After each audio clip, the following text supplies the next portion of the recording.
J'ai interviewé des sans-abri durant les maraudes pour qu'ils puissent s'exprimer sur les raisons qui avaient fait qu'ils se soient retrouvés à devoir vivre dans la rue. En tout premier, c'est Florian qui s'est exprimé. Donc il vit dans la rue depuis déjà 6 ans et c'est dû au divorce avec sa femme. Il exprime le fait qu'elle a vendu la maison, mais c'est comme ça qu'il a dû se retrouver à devoir vivre dehors. Pour citer Girl Gay, j'ai été placée à l'orphelinat parce que ma mère n'avait nulle part où aller. Elle s'est retrouvée à la rue et elle n'avait pas les capacités matérielles de me garder avec elle. Je n'avais pas d'autre possibilité que de rester à l'orphelinat. Je citerai donc Sorine. J'ai vécu 20 ans avec mon ex-femme. J'ai 2 grands-enfants. L'un de 19 ans, qui aura 20 ans le mois prochain, et l'autre qui aura 18 ans l'an prochain. On ne s'est plus entendu avec ma femme, elle m'a laissée à la rue avec mes 2 enfants. Martha explique. Je me suis retrouvée à la rue à cause de mes frères. Mes parents avaient un terrain et une maison. Quand ils sont morts, mes 2 frères ne m'ont pas autorisée à rester. Ils m'ont mise dehors. Ils ont vendu le terrain et je n'ai rien pu faire. C'est à cause d'eux que je suis dans la situation dans laquelle je suis actuellement. Adine. Je me suis retrouvée à la rue à l'âge de 11 ans parce que mon père est tombé malade et que ma mère n'avait plus de travail. Je suis restée près de mes frères et sœurs, pour le meilleur comme pour le pire. Je souhaite que ma famille reste en bonne santé et que moi aussi.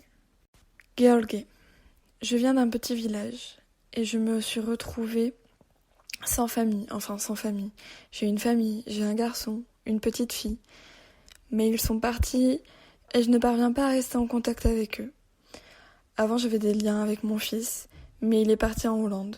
On ne se parle plus du tout. Je n'ai aucun moyen de joindre ma famille. Ma femme est partie, elle aussi. Elle s'est remariée, elle a 3 enfants. Elle en a 2 avec moi. Puis elle en a eu d'autres ensuite. Pétrou. J'ai fait 24 ans de prison, et à ma sortie, je me suis retrouvée sans rien. J'ai perdu ma maison, ma famille, tout ce que j'avais. Ma femme ne pouvait pas m'attendre 24 ans. Chaque personne suit son chemin. Elle s'est remariée, elle a refait sa vie. Elle a gardé la maison même si c'était la mienne. Je n'ai rien dit. Qu'est-ce que je pouvais faire ? Si je l'avais voulu, j'aurais pu récupérer la maison. Les voisins m'auraient donné raison, mais j'ai préféré passer à autre chose. C'est mieux comme ça. Nicolai. Je me suis retrouvée à la rue parce que j'étais dans un centre et qu'à 18 ans, j'ai été mise dehors. J'ai eu une compagne, mais on n'est pas restés ensemble. Moi, j'ai envie de prendre ma vie en main, d'avoir un travail. Je n'ai aucun soutien, de qui que ce soit. Personne qui ne m'aide, ni pour des papiers d'identité, ni pour un travail.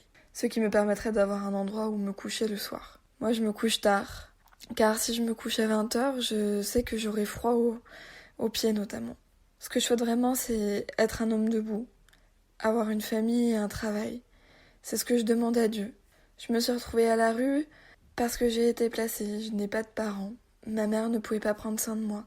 N'ayant personne qui puisse prendre soin de moi, je suis tombée au plus bas. C'est-à-dire que je vis dans la rue depuis 5 ans. J'ai vécu dans des squats.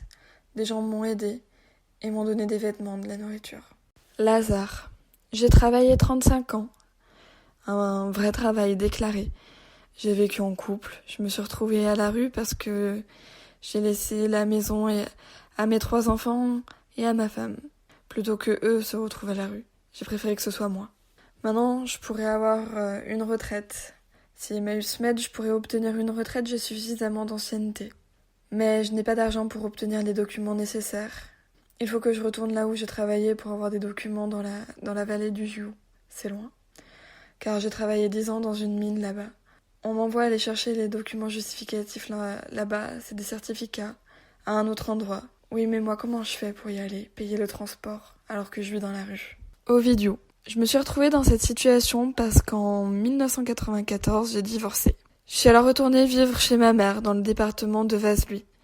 Quand elle est décédée, l'appartement qu'elle avait près du lac de Sirik, à Yash, a été vendu, sans que je sois informée. J'ai voulu y entrer, mais j'ai trouvé la porte verrouillée, les serrures avaient été changées. Je me suis donc retrouvée à la rue, et je suis allée dans le quartier de Kopou, car j'y avais travaillé de nombreuses années, dans une université. Ensuite, une personne bienveillante m'a logée à agronomie et j'y ai vécu 7 ans dans un grenier. Puis les personnes qui me logeaient, sachant que j'avais le permis de conduire, m'ont aidé financièrement pour que j'obtienne une licence. C'était en 1999. De 2000 à 2010, j'ai donc été chauffeur de taxi. J'ai alors fait une infraction et je n'ai plus eu le droit de faire du transport de personnes. Cette année, je pourrais avoir ma retraite. Je dépose mon dossier lundi. Voilà, mon histoire dans les grandes lignes. Je tiens à remercier chaleureusement toutes ces personnes qui ont bien voulu témoigner, bien voulu parler de leur histoire, de partager un petit bout avec nous, parce que c'est des histoires qui restent difficiles à raconter.